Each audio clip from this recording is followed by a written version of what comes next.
The rhythm of the swing never changes. Is it long enough? They're beginning to applaud, and quite rightly so. That is a simply magnificent shot from Colin Montgomery.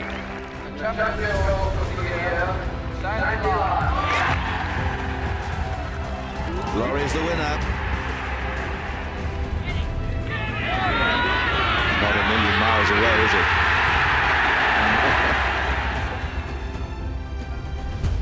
Hello and welcome to another episode of Talk Golf Scotland, the podcast. And today, in the room, I have Peter and Andy. Hello. Good morning. That was different. I thought I'd throw it up a bit. Change it up. Oh, wait a minute. Donald's recording here, so I'll just delete him because he's not here. He's not. He's got the cold. It's pathetic, isn't it? Yeah, you boys are all soft nowadays. Yeah.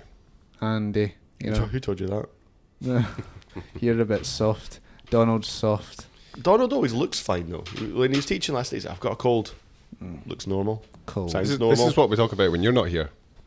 That I look normal. So I try and put a bit you're on. a wimp. Then I need my sleep and my cold and all that stuff. I think my next cold will feel like a breeze compared to nearly dying.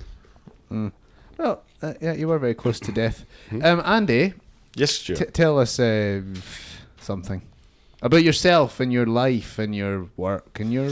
Well, my finger. No. Well, no matter what anyone says, I haven't played golf in the last week, and I don't care if you hear it from anyone, because if they say I was playing golf, then they're lying. So that's all I've got to say about that. Okay, so does that mean he might have played with you, Peter? Yes, we did. We went out for a game on Saturday, late on Saturday. It was good. Too late, wasn't it? It was just. It was. I had a busy morning with the kids, so I threw in a few tired swings, or we both did kind of near the end, but it was good fun. Andy threw in a few tired swings from the start. I'm like, a little bit, but he had a sore finger. To be fair to him, he didn't whine about it. There's nothing worse than playing somebody with I'm like, look, if your finger's sore, I'm not playing. I'm not playing if you're going to be out there like a little child going, "Wah."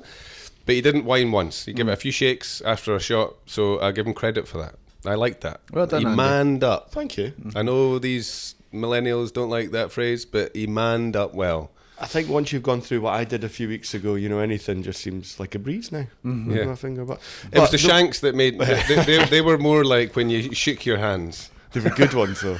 Pete actually said to me, he goes, I don't really know how you managed to shank it straight. Yeah. Like they're good ones. They're not bad ones, but It's not 90-degree shanks. They're still relatively powerful to With flight. It's weird. It's the best shanks you'll see. They're not consistent like, as well. oh my god, shanks. It's like, did you? You must have. It's You should get out our grooving tool and do a couple grooves in the shank area, and then you'll get some spin as well. Yeah.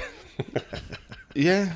be worth it. It wasn't very enjoyable for me, but we were warming up, weren't we? Because the practice area wasn't open, or the warm up area wasn't open yet. So we were just messing around, and then went to the putting green. And Pete was saying to me, we were just messing around, and he's like, "Have a look at a couple of putts," and he's like, "Look at the hole. I putt a couple when you're looking at the hole." I think I've cracked it. I absolutely love it. It feels horrible, but I couldn't believe it. And so what I did was I went to maybe a 2 foot tricky left to right putt that I hate.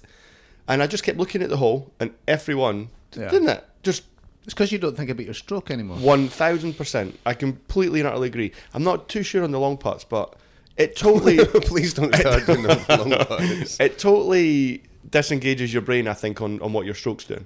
I loved it. I don't know why I didn't try that a long time ago, but... Yeah, I really enjoyed it. I have done this before, and I still sometimes kind of do it. You look at like 3 inches in front of the ball, don't you? Yeah, I've gone through 8 different levels of not looking at the ball.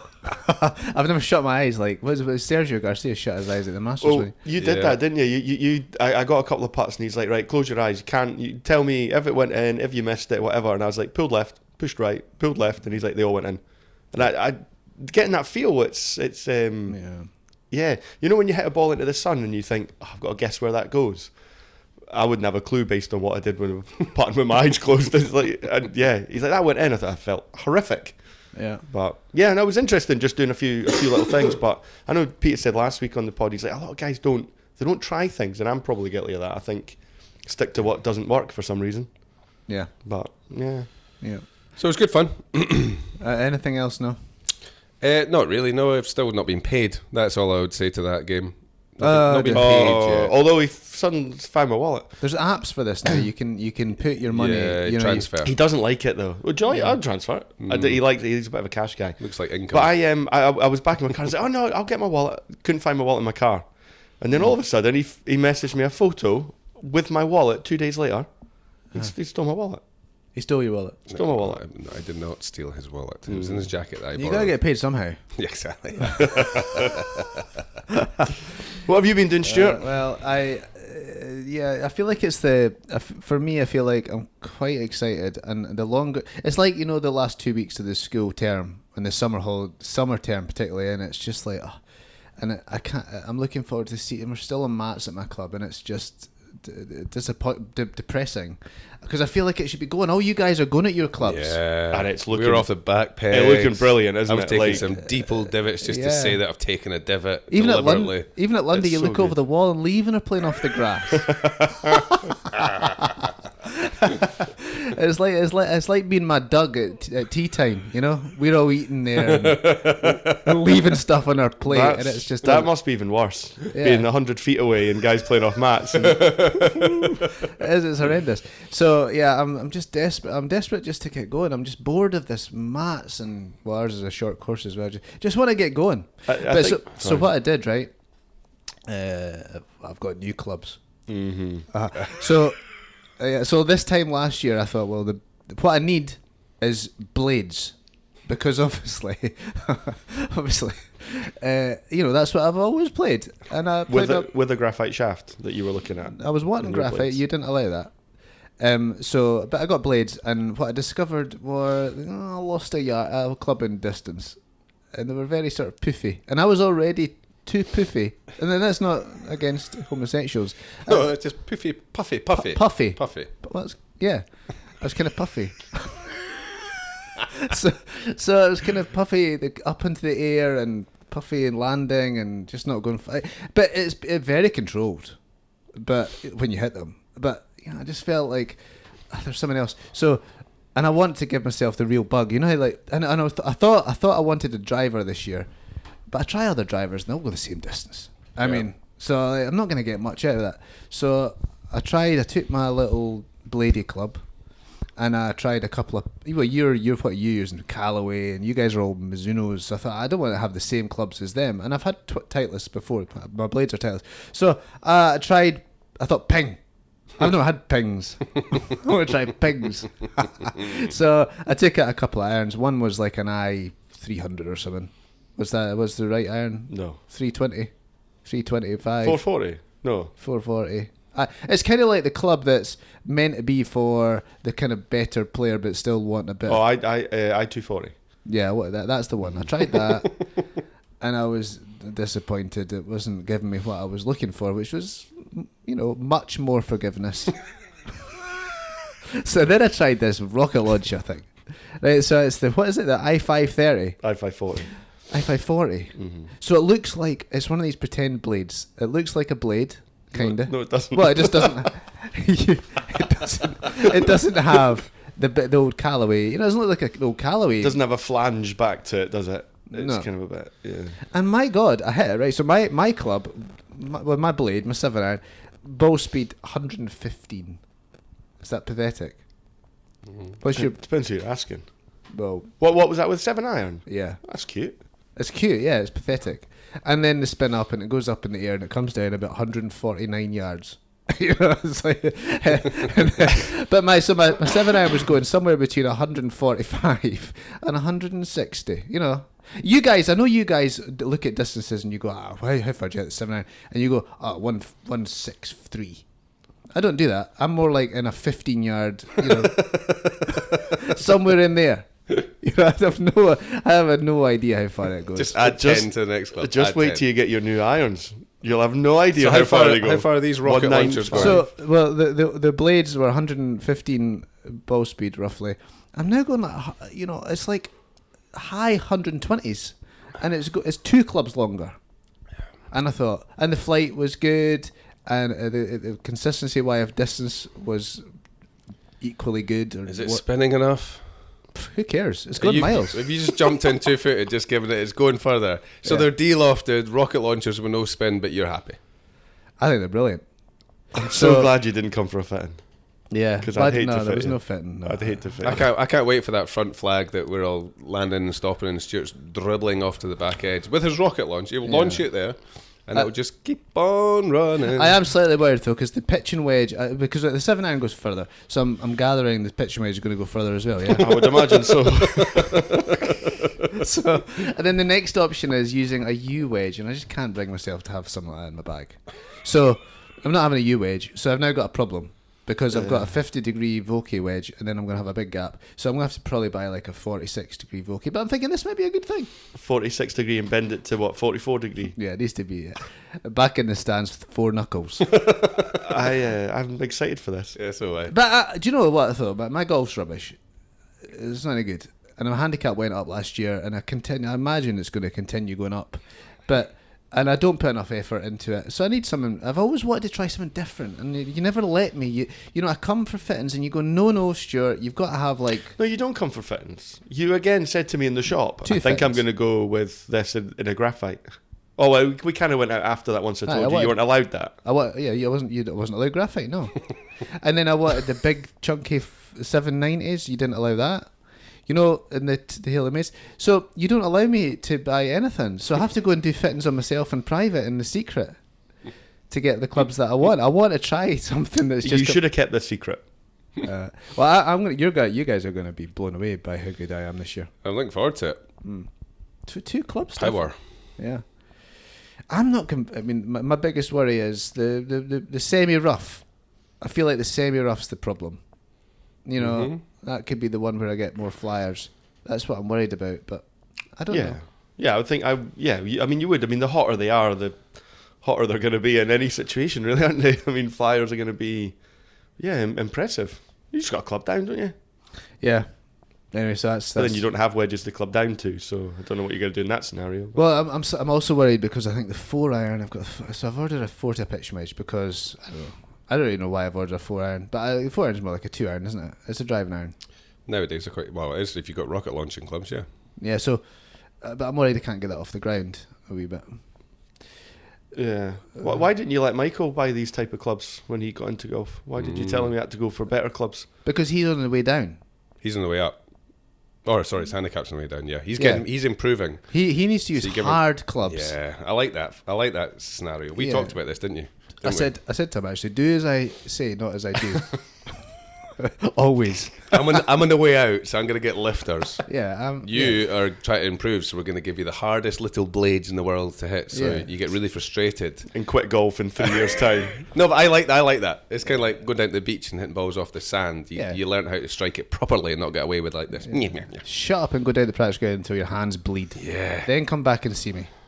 But Stuart's, I don't want to practice, so I'm just going to go and buy new clubs. Yeah, no. So I'm looking forward to it. My clubs will come this week, and I'm really excited. I'm excited to try something just completely different. You know, why not? Good, gives you the buzz to do it. Absolutely, why not? I always get a message at like 10 o'clock on a Saturday night when Stuart's looking at new clubs. I got a message being like, "What grips do Ping offer?" I thought he's ordering these clubs here. Like, I can tell straight away.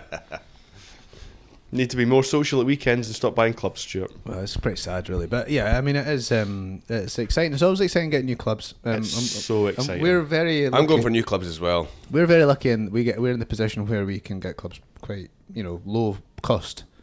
So by the time you sell your old clubs, lower. They're going up though, aren't they? But yeah. So it's a bonus. There's no better feeling than seeing the box come in and sitting there, and you're on like you've got 8 hours left on your shift, and your box is just sitting there with your name on it. So that's horrible. But I love getting new clubs. I do remember when you got one set of clubs come in. I realise you're ambassador, so they kind of come in anyway. And they came in, you're all excited, and then you forgot that you didn't actually order the grips on them. So they all came in, but you couldn't hit them. You had to re-grip them all. Yeah, that would lose the love. Anyway.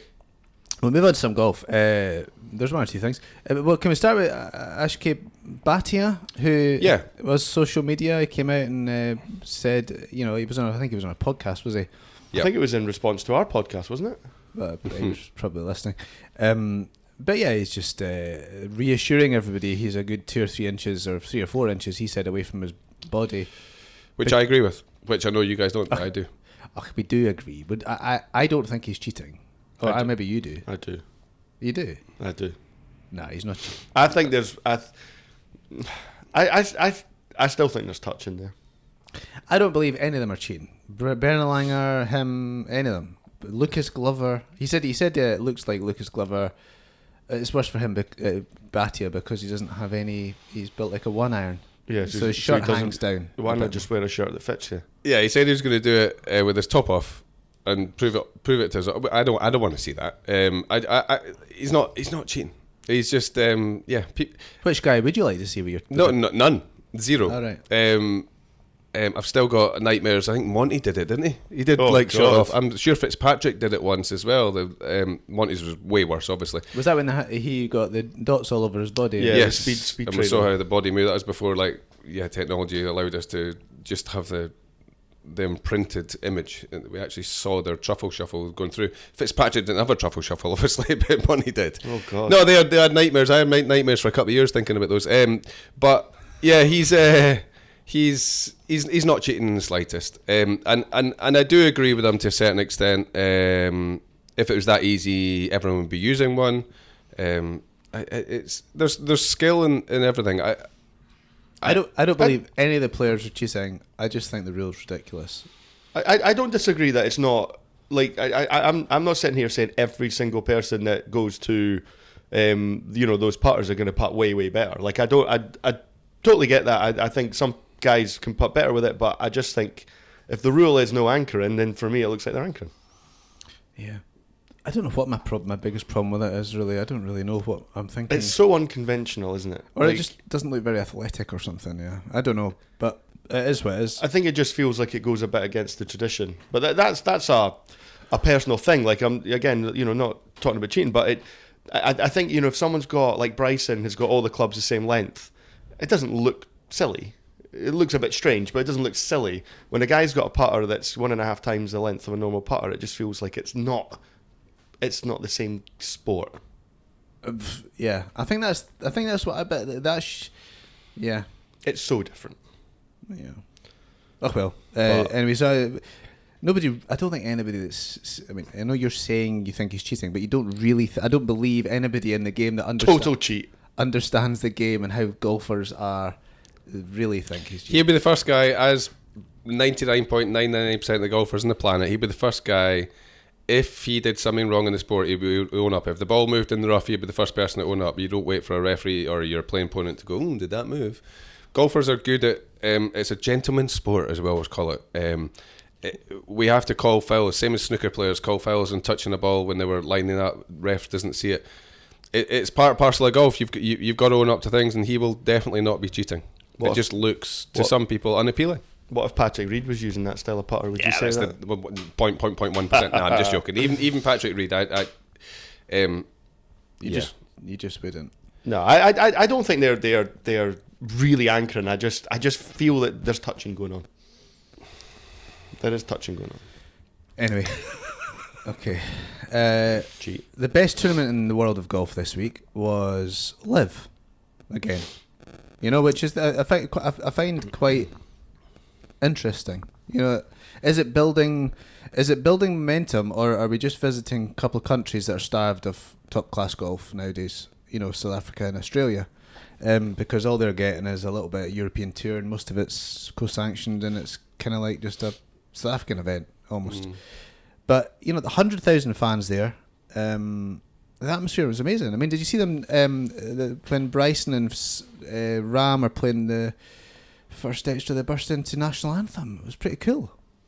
It was amazing. They put on a show, don't they? I mean, whether you're old school and it's not the show for golf, they put on a show. If you watch the PGA Tour, and I don't often watch them pegging it up in the first tee, but like last week when McIlroy was off early in TPC, there's 10 people round the first tee. 4 of those are marshals. There's nobody watching them that early in the morning. The show, or this one they're talking about, is they're all there from the start. It's busier, isn't it? I get it to a certain extent. I still don't like it. Why though? Because there's the show, and then there's the circus, and there's the lines you cross where I don't know. It's becoming more like normal golf again. You know, the shotgun start, is that still happening? Yeah, but they're going to make it into 4 rounds, which is more like old school golf. Well, it's 4 rounds. It's been 4 and rounds. Still call themselves 54. It's becoming. It's all right.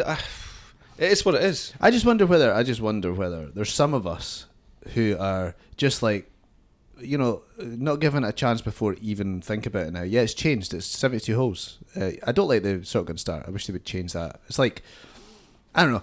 It's like the 800 metres. You know when they start in the 800 metres all at different times? Staggered start. But what if they all stayed in that lane and they finished staggered start? You wouldn't know, God, who's winning? You know, where are they finishing? You know, it's like, I hate that. I hate but I just wonder whether some of us are becoming ignorant. That tournament and the playoff and Bryson versus Rahm is something we very seldom see, and it was a brilliant golf event. And it was a brilliant finish, and there's nothing much that ever gets better than that. Crowds were amazing. You know, it's not like a show like, there's not clowns going down the last fairway and there's not loud music on the, you know, it just felt like a really good golf event. Yeah, I'm not slagging it. I've often said if somebody gave me tickets to go and watch LIV or go and watch the European Tour, for example, I would take tickets for the LIV probably. Do you know what I mean? It's going to be more of I feel like it would be a better atmosphere. I've never been to a LIV event. And there's better players. Oh, yeah. So, you know, I was thinking that they are very, when I say better players, there's half of them there's some better players. But the fields are pretty good, actually. When you go down it, I agree. You look at it and you think, oh, they're all pretty good. I just think that there's more than just 10 players. What people talk about, there's the next level of players in there that are still good. They lose Rahm and those 2 players. That's the end of them. Yep. But Rahm has just this week refused again to pay his fine for. So he's pretty much. He's pulled his appeal, though, isn't he? He's pulled his appeal. So the fact that he appealed it got him into the Ryder Cup, but he's now pulled that. So if it stays the way it is, he wouldn't get into the next Ryder Cup. So he's pulled himself out of the Ryder Cup, as it stands. As it stands, yeah.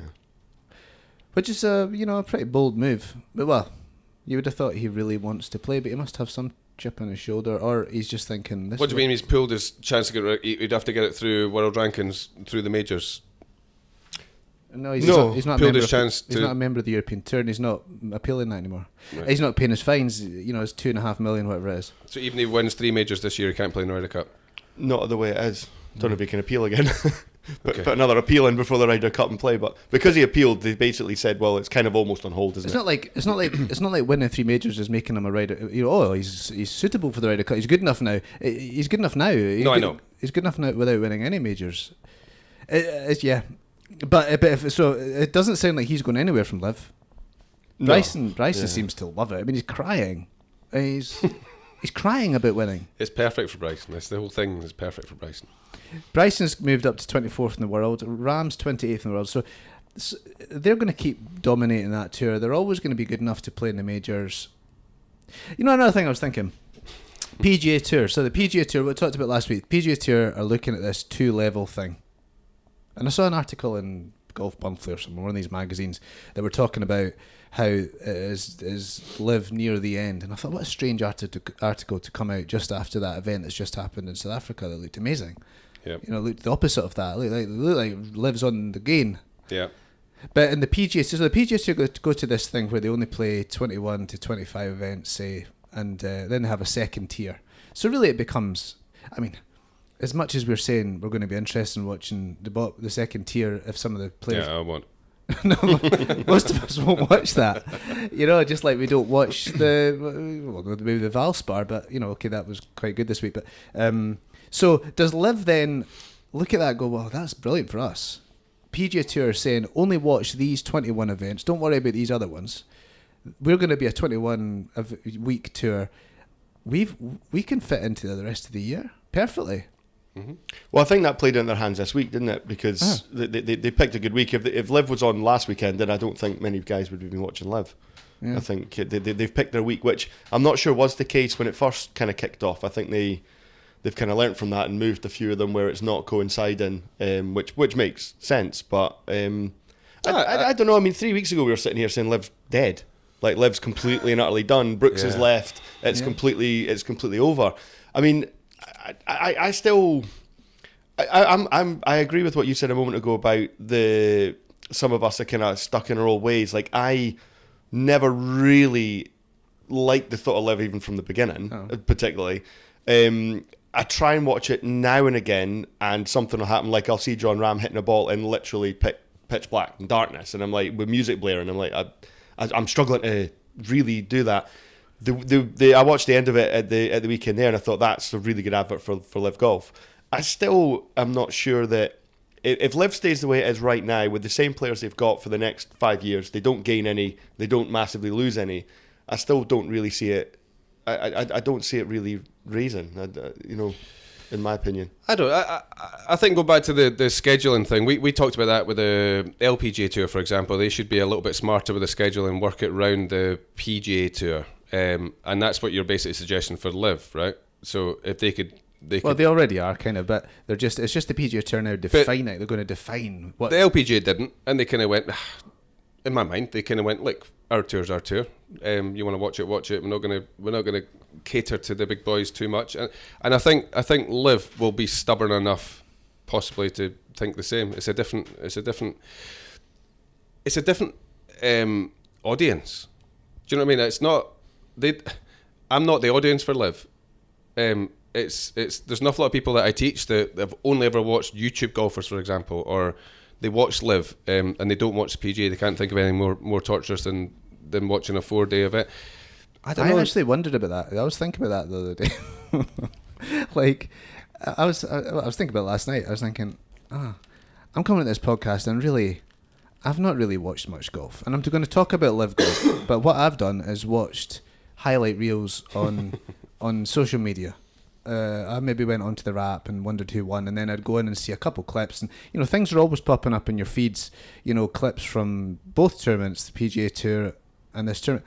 It's almost like that's exactly what my kids do. My kids don't watch any sport anymore. They watch clips of best bits. 100%. And we talked about this before. I'm almost at the stage in life where maybe it's the way match of the day is better than watching Man U play a whole 90 minutes. You know what I mean? I'm kind of like, oh God, that football's rubbish at the moment. It's boring. And then the highlights, it looked like quite a good game. I'm not quite there, but I'm veering towards that. There's films now being made, like feature films from the old days that have been made into 3-minute segments, sort of multiple episodes. For kids that can't handle watching anything for more than a couple of minutes. That's the way the world's going. Sometimes I just wonder where's it all going to end up? It's awfully time consuming though, isn't it? Like, and a lot of the time nothing does really happen. But then LIV kind of fits this mold quite well, doesn't it? It's got music. It looks exciting. They're playing in the dark. There's big crowds. They're doing stupid things. Bryson's crying. It's pretty good to the kids. Absolutely. I can see it. I'm not saying I like it. It's not for me, but I totally see it from the next generation or certain people, for sure. Bryson's favourite for the Masters? Sorry, can I ask a question quickly? And I don't know the answer. Right.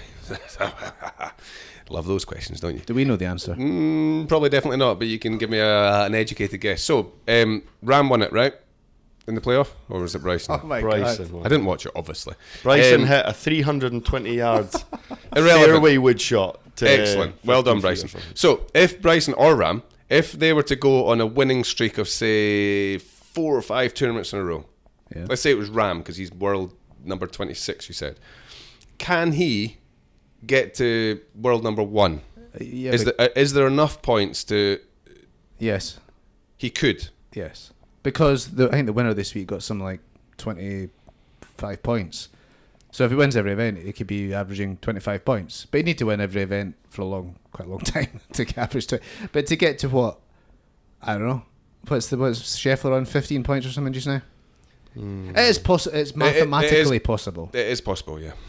Do Brooks? How would you rate Brooks' stint on LIV in the sense of his win rate and how he performed? Would you say? Well, I think horrendous, maybe. Yeah, unsuccessful. He's won the most events on LIV since he was there. Him, I think Bryson and Ram have won the most. Joaquin Niemann. They're still quite early for them. They've only won like 3 in the tops. How many did they win? 3?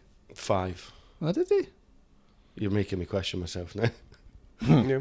But I think it's 5. But like I would be saying like, oh, it was a really poor. You know, he went there and didn't do anything for 3 years. Like I really think you're wrong. I'm sure I read it. Joachim Niemann's won 5, Bryson's won 5, and Ram's won 5, and I'm sure. Don't go and look at this up. There's got to be people who have won more than 3. I can already picture Yeah, them. And 5. I don't watch the Just 2. told you. Yeah, I'm with Andy a little bit. I can already picture Can you Joachim guys- Niemann picking the winner's trophy up twice. Can you guys keep speaking so I can Google stuff? Is Bryson now favourite for Augusta? Well, the thing is, we talked about this yesterday, or somebody asked me about this yesterday, like, who's your money on for Augusta? The one thing about Augusta is you can pretty much guarantee this. It's similar names up there all the time. Yeah. There's horses for courses, and that's the course where you can guarantee Justin Rose. You can guarantee. I know Rose been rubbish. I bet he's up there. You can guarantee Scheffler. You can guarantee Aberg. You can guarantee Bryson, Ram. Those guys are definitely going to be there. It's like there's going to be a funky one in there that's not normally there, like any tournament. But it's kind of like you can almost, it's the easiest one to bet on, isn't it? In terms of a top 10 or a top 5. Yeah. There's only 80 people play, isn't there? Yeah, but yeah. you know, Fitzpatrick's playing phenomenal, Yeah, yes. and he should be up there. But I can't remember the last time I remember Fitzpatrick doing well at the Masters. So that makes me. He's just come off like missed in the playoff and win, and his whole game's up there, and he should be there. But I don't think he will be because he's not that guy that I think about when I think about Augusta, because he's not done it. But somebody will be, he finished 4th last year, and I just don't remember. But he doesn't seem to be the Augusta name for me. Whereas you've got someone like Brooks, and every year, no matter if he's missed 8 cuts in a row leading at the Masters, I'd be like, he's got a chance. Well, I was going to come on He could to. literally be on one leg, and I'd be like, Brooks. I was going to come on to Brooks because Brooks again kind of had a showing somewhere near the leaderboard. Yeah, he showed some skills. But he's gone. What has he gone? 9th, 13th, 18th the last 3 events. But he's first in the PGA Tour on approach this year, which I always think that, you know, and Augusta demands that. They say the person who wins Augusta is the person with the best approach game. You know, distance control and all that. Brooks is the best on tour. If he could just sort his putting out, yeah, I mean, his putting's awful. He's 130th in the putting still. But he has typically done that though, hasn't he? Like he's not between majors. He's not saying he's crap between majors, but he's not. He was never really often competing week after week. But he's playing well enough to show up. You'd think so, yeah. Yeah, there was a couple of blips this week. He had a few double bogey. He got himself up there and then like double bogey and then got himself back and then double bogey. Yeah. It was one of those weeks for him, but yeah, he's shown enough skills where you could sort of say it wouldn't be out of the absolute blue if he did well at Augusta. I don't think he'll win it. It's going to be interesting because with Scotty on question mark form, really question mark. I mean, he's had only had 3 top 25s in a row or something. You know, and Rory's obviously question mark, and then Ram and Bryson playing really well. It's going to be a good, fun Masters. I hope. You just hope they're all doing well. You know, going back to the LIV thing, you know, you say the leaderboard's really good. Ram versus Bryson on the last day, number 1 and 2 on the tour, is something that happens very seldom ever. You know, how many times did Rory and Scheffler come down the stretch? Has it ever happened? Do you ever remember it happening? Do you ever remember Tiger playing against Phil on the last day? Do you ever remember Nicklaus? I mean, I remember Nicklaus playing Watson once and it's Turnberry. Yeah. You know, it really doesn't happen very often where the top 2 players are battling it out, and you always think it's between those 2. You know, and the reality is there's, you know, King Wong Yu or something comes in, and it's him. The king. The king. Yeah. Yeah, it doesn't happen very often. Now, has LIV ever won have they got a major champ? Have they got a? Yeah, because Bryson won when he was in LIV, wasn't he? Is he the only guy that's won from LIV as a LIV player? A major championship? Brooks didn't he? Brooks won a major when he was at LIV. I think he did. Did he? He won the PGA, yeah. All right, okay. So yeah, I mean, one thing that happened this week was Ram's ball on the 3rd hole in the 3rd round ended up in a pitch mark, which was an embedded ball. He got the referee over and got a move. But what happened was the television camera saw that the ball didn't pitch in its own pitch mark, so actually he shouldn't got a drop. mm-hmm. But obviously you don't know that. Yep. He didn't know that. What? Yep. So it landed in Finished someone with somebody else's. else's. Then? It finished Yes. up in somebody else's. Okay. Unless his second pitch mark was, it was wet. Bounced high. It was wet. But like, I always think that's just I don't know what the thinking with that rule is. I mean, why does it have to only be your own pitch mark? If you've got a big dirty pitch mark and my ball runs up and ends up in your dirty big pitch mark, It's the same as a divot. Tough. What much if worse. it's your own divot? What do you mean? Are you? What if it hits the tree and comes back in your own divot? you can hit a shot at a divot. You can't hit a shot at a plugged lie. I still think divots are stupid. But Yeah. Look. It's. I just don't understand why does it only be your own one?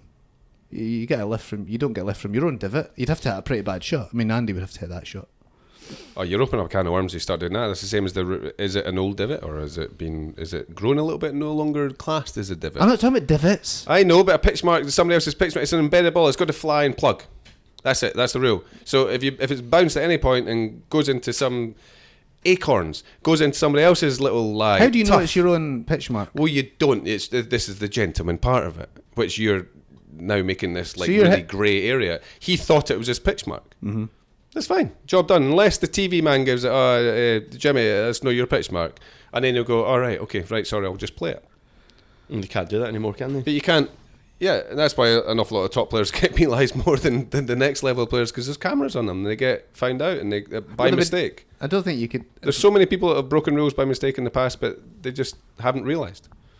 I do agree with you though. If the rule is if your ball plugs and it's broken the surface, then it's a free left. But if it plugs and it's not yours, it's plugged in, you don't get it. I'd find that a bit strange. Yeah, I just, yeah. and the fact that we probably hardly ever know whether it is I'm hitting a ball, I'm hitting it miles. I mean, I can't see where it lands. I'm hitting it 300 odd yards. And that's your It's phone miles iron. With Okay. no spin in it. You'll never plug with those things. They'll never spin enough to plug. I'm not hitting my far enough to tee. I'm talking about my driver, the driver one. All right. Oh, those bombs. All right. Okay. Yeah. Valspar. God, this is hard. It's really hard. The Valspar, Fitzpatrick. Yeah, he's playing good golf. I mean, yeah. Phenomenal. Yeah, he's one of these guys again that belongs there, doesn't he? That you could have a dip in form for quite a while, and it still wouldn't surprise me if he just goes on a wee run and ends up winning. Which Well, I know he's had good form recently, but He just did. He just did win. Especially after last week getting beat in the playoff, to come straight back out. Obviously, the common sense part, which he said in his interview, was I was playing well, so it's not a surprise. He's just solid. He's just solid in every department.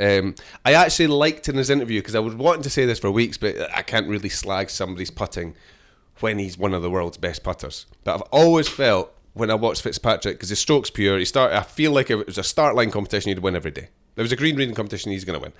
But I always feel his pace is just slightly out, and that's why maybe he doesn't hole more, right? And he already holds his fair share, but. And it was nice for him to, in his interview, he kind of hinted at the fact that Phil Kenyon, who he works with, they were working on his acceleration, all that. So that basically that's pace. And that's what I've always sort of felt with him. I felt like he's phenomenal. He just doesn't quite have like when he misses it high, it's because he's rammed it through the break. Or I never feel like he's ever pushed or pulled them or misread them. But so I like that. But yes, he's a phenomenal golfer with no weaknesses. I was listening to actually. Friend of the pod, Scott Rose. He did a podcast this week with a putting guy.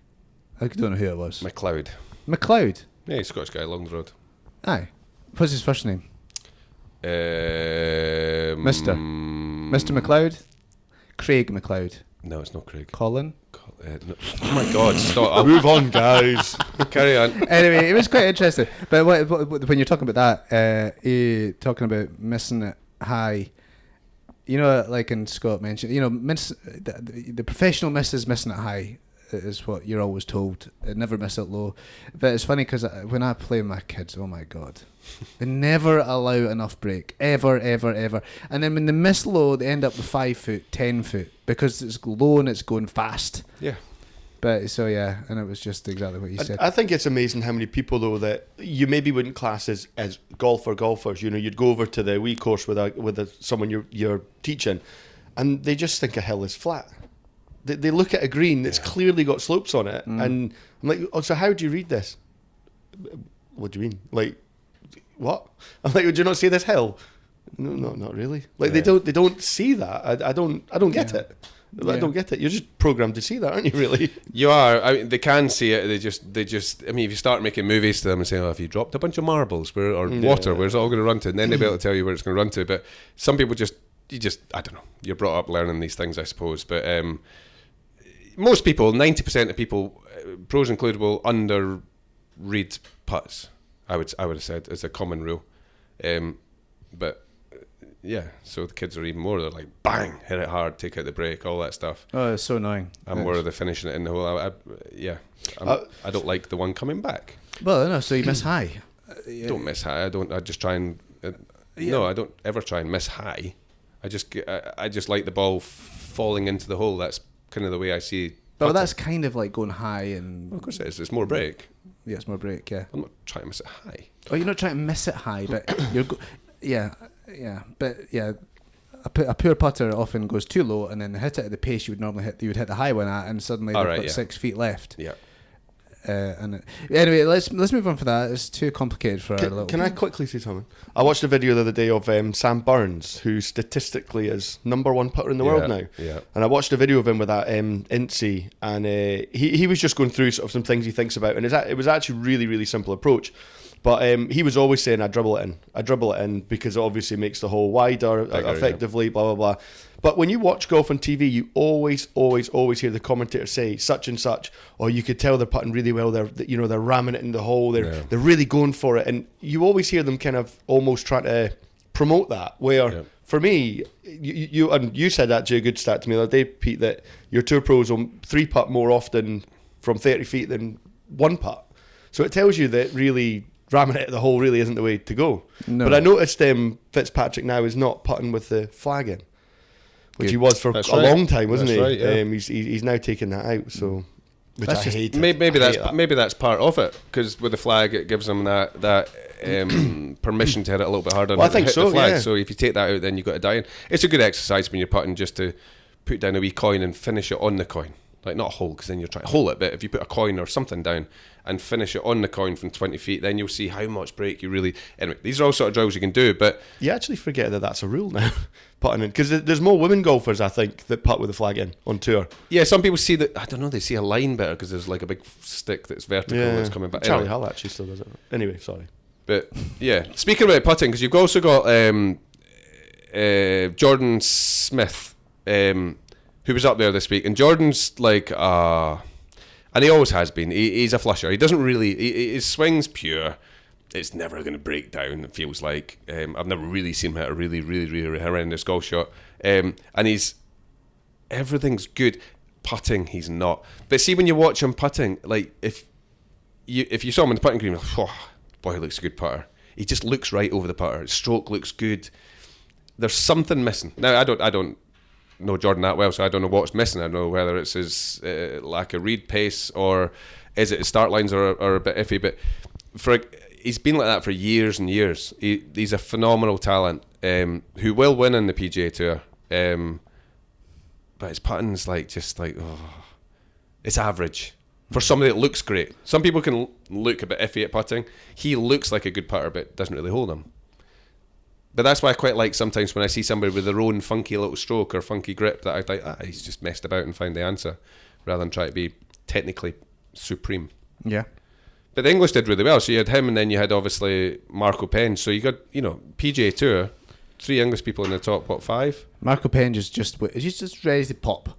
Phenomenal I talent. mean, Looks class. That's had 2. I always think that, if you see somebody on a leaderboard a couple of times, they're all right. He's going to pop. I think as soon as he looks like, or within himself kind of feels like he belongs there, I think he'll be pretty formidable. I quite like the way he's done it as well. So a couple of weeks ago, or there's been a couple of weeks already this season that he's been on the leaderboard, then fizzled away. That's good, because that gives you you know, it's not the backdoor top 10 as we talk about. He's kind of been in the hunt and then fizzled away. And some people say, oh, that'll be like scar tissue. I'm like, no, let's just give him a wee feeler of what it's like on this tour. I like that. So, you know, and the next time you're up there, you've been there before. And, you know, it's one of those ones. I like that. I think these are all holding him in good stead, and he will be ready to pop. Yeah, just getting there and being on a leaderboard proves to himself that I belong here. And his golf game's good enough. It's normally not their golf game that's the problem. Exactly. Fitzpatrick was a little bit peed off. I mean, it was strange that he came off, and all I heard wasn't like about his amazing, you know, win. It was slow play again. He moaned about that. He's moaning about his playing partner, Adrian, Belgian guy. Adrian. Yeah. Can't even pronounce it. Dumont Chijabong. I love your pronunciations. Yeah, Adrian.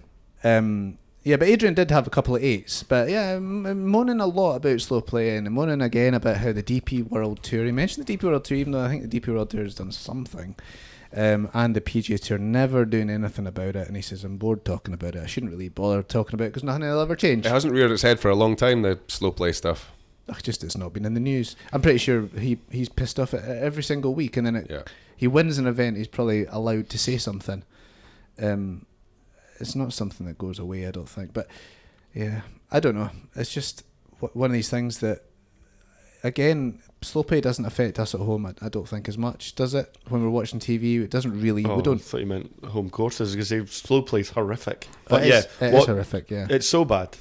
But no, yeah, watching, I don't know, there's so many guys you can swap back and forth to, doesn't it, when you're watching? It's not too bad. Imagine only having one group left. Well, you do. You know, if you're watching the last group, that I think's painful sometimes, because you're like, they've hit their drives and you're like, oh god, it's going to be a good while until we see their next shot. Yeah. So it's advert. Well, that's why I don't think match play is a great spectacle to watch, but because that's what happens when you're talking about match play possibly coming the PGA Tour next year for their new events. It's a real hard spectacle to watch, because you get exactly that, where you realise how long it is in between shots. In terms of sport, it's not very sporty, that is it? Yeah. But in normal events, you don't see that. You're right. But yeah, there's slow players everywhere. You're talking sorry, but I wasn't understanding how you mean in the final when there's only one game on the course. Torture, worst viewing ever, isn't it? That's why I'm with you. I don't think it's a good spectacle to watch match play. I think the idea of it, or if there's tons of games going on, it's great. But you get down to that last group, or it's the semi-final, final, it's really boring, isn't it? Yeah. But the slow players, in terms of like how long they take to hit a shot, there's slow players everywhere. We bored talking about it. We talked about it for 2 years solid, pretty much, in this podcast.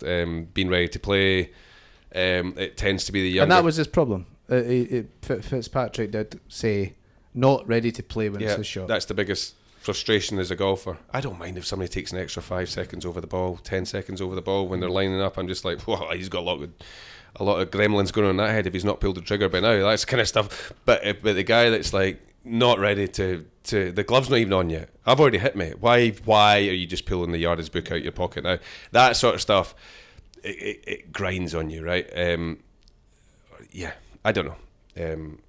We talked about this till we're blue in the face, but there's still guys doing it, and that's, you can blame the coaches, you can blame the colleges, you can blame whoever you want to blame. It's the players' fault. It's the only sport really that doesn't they don't follow through with the rules, really. Every yes. Cricketers get fined, tennis players lose points, and again, if you said to a tennis player, "Oh, you're going to lose 20 grand after the match," they wouldn't care.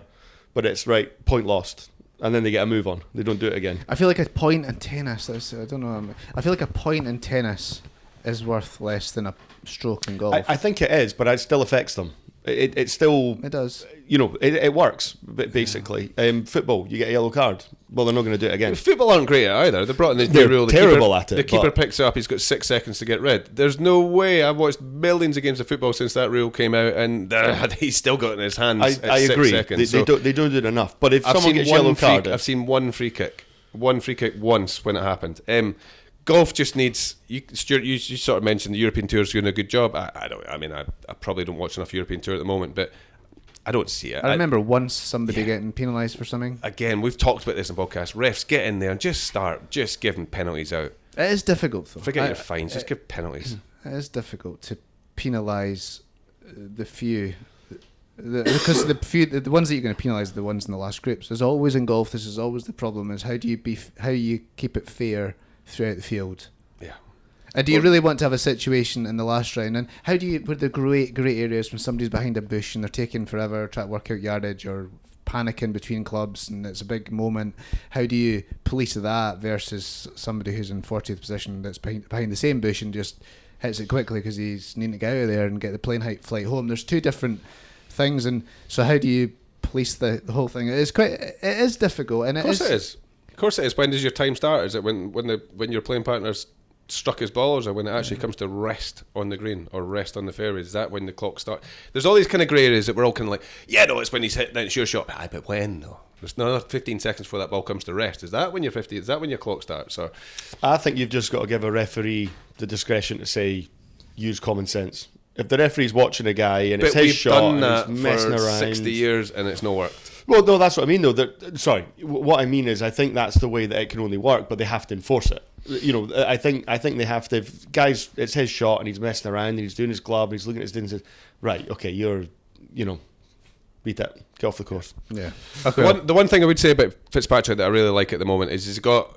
Because I met Bones got interviewed for about 2 minutes, and Bones asked him, or I think it's Fitzpatrick anyway, have you still got those 3 drives that you hit? So there's the bomb, there's a this, there's a that, and Patrick's like, nah, really, just got my 2 now, which is just my normal, and then my wee squirter, or he didn't use those words exactly, but that's basically how I interpret it. How he's suddenly become very Scottish. I'm hitting my wee squirter.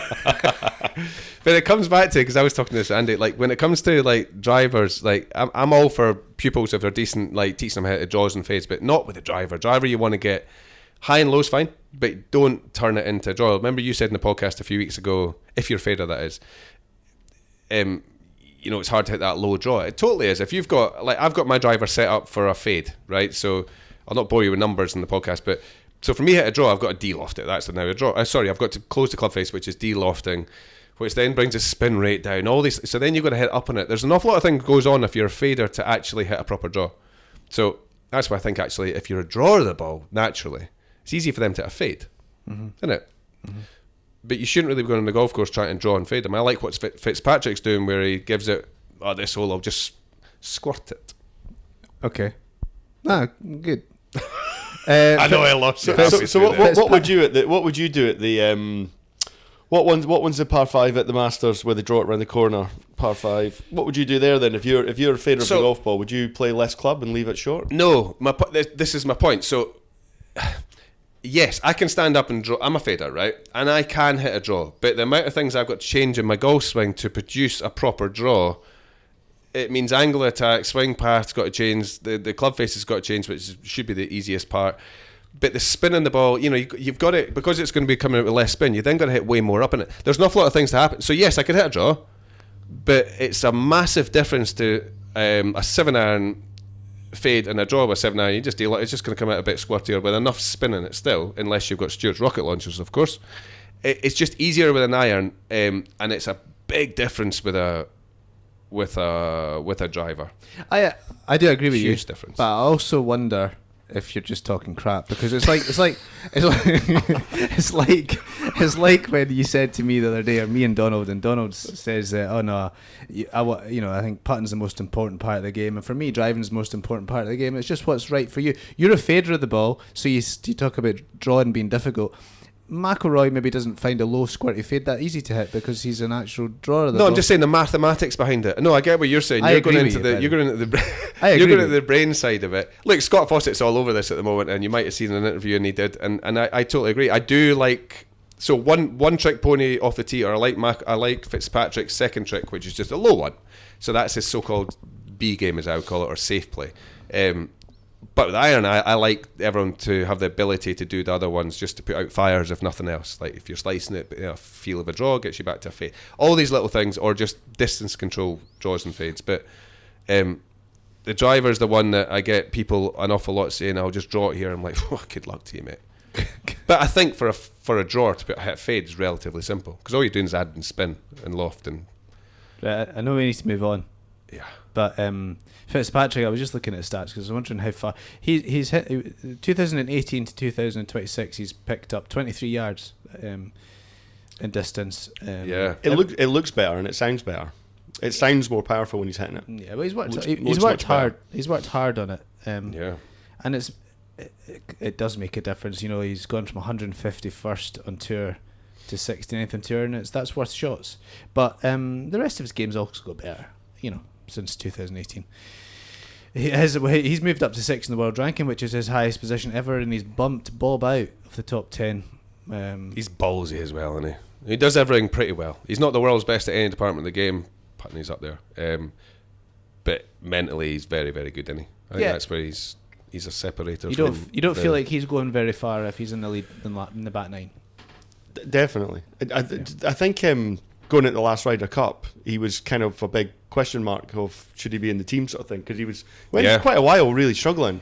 But he's the type of guy, again, that you know he'll turn up. Even in that environment, he's not a guy that's going to shrink. I think the Ryder Cup's probably been a huge thing for Fitzpatrick. I think massive. I think for a few of those guys, how do you... To be fair, leading up to that Ryder Cup, he went out and won in Cron. He showed the captain that I'm good enough and I'm playing well enough. I don't know. I think he's the type of guy that if something's rubbish, he'll go and sort it. He won't just kind of hope it gets better. You know, he went cross-heading the chipping. He putted with a flag in. He's the type of guy, he's not going to just go, I used to be a much better chipper. Kind of lost it a bit, but that's all right. I'll just get better at the wedges. He's like, bugger it, I'm going to go stupid left-hand low, which is, let's see if that works. I practice it, and then it's in turn. I like it all. I like guys that find solutions. He's not, you know. Yeah. He's good. Okay, right. DP World Tour was in China this week. Not a lot to say there. Ewan Walker had a top 10. Yeah, very good. 6th position. He had a average last day, which is a bit unfortunate, but because he had a real chance, but finished 6th, which is good. Daniel Young and Callum Hill and David Law and Grant Forrestall made the cut. Cameron Adam missed the cut, but that's the Scottish performers. This week they're in Texas. Scotty's playing. It'll be interesting to see, because Scotty's golf's not really been that bad. You know, his irons have been a wee bit off, which you feel like, well, he'll find that, I think. So it'll be interesting to see if he just comes out and acts like a brat, or he acts like the world number one. Well, he is the best player in the field this week. Again, there's nobody else in the top 10, I don't think, playing. He will not be top 5 at the Masters. Okay. I'm telling you. You're Put a bet on it. You're telling I'm us. telling you. I'll that money that I won off you the other day at the Double golf, or quits. We'll double or quits that. I think he's in the top You 5 weren't at getting the that money Masters. anyway. DP World's in India, and it's 16 days to the Masters now. 16 days from today. Yeah. Recording day Tuesday the 24th or something. So it's not far away now. It's a bit like. Do you have to, is it another tournament next week? You know, before the Masters. Yeah. It's just a filler. It's a filler just to keep us going until the Masters. Hurry up! 2 tournaments in Texas, and then it's the Masters. But yes, that's it. Andy, have you found out how many times Brooks Koepka's? 5. No, it's not. He's not No, even no, he licked. is. No, Koepka's 5, Bryson's 5. It says Wacky Neiman's 7. But when I was listening to it said that they were all on 5. But yeah, Right. no, he is 5. I don't get things wrong. All right, well that's good. I was actually looking at someone there. Someone flashed up on social media, and they were talking about if you take America out of it, what countries won the most majors in the history of golf? And Yeah. I was like, no, that can't be right because I've watched golf for like 20 years, and I'm figuring out how can that possibly be the case. But do you know what the answer would be? Ireland, I'm still kind of don't Spain, understand this, but I'm trying to think of major champions at the moment. Ireland, and England. Spain. Can't be England, can it? no, Nah, for some Faldo. reason it's got England under I'll just give us the answer. Britain. Well, America had 295, I think, or 290. It's got Scotland at 53. Oh, that's because Willie Young and all Uh-huh. that. Willie Billy. Oh, this- Spain are on 10, which I was Yeah, amazed at because I'm like Sevi, Ram, and then I'm like, oh yeah, Sevi and Ram. Holla Habal. It's funny you picture in your head, but yeah, Scotland. I thought we had like 3 major winners. Right, let's try and time this. Watch this, right? See, right. Normally at this You try point to cut me out. Yeah. Normally I have to add Thanks, this on. Stuart. As I'm just doing this in real time, so I'm going to try and time this. Thank you very much, Andy. Bye. And Peter, it's been great having you here. And we will see you next week. Bye bye.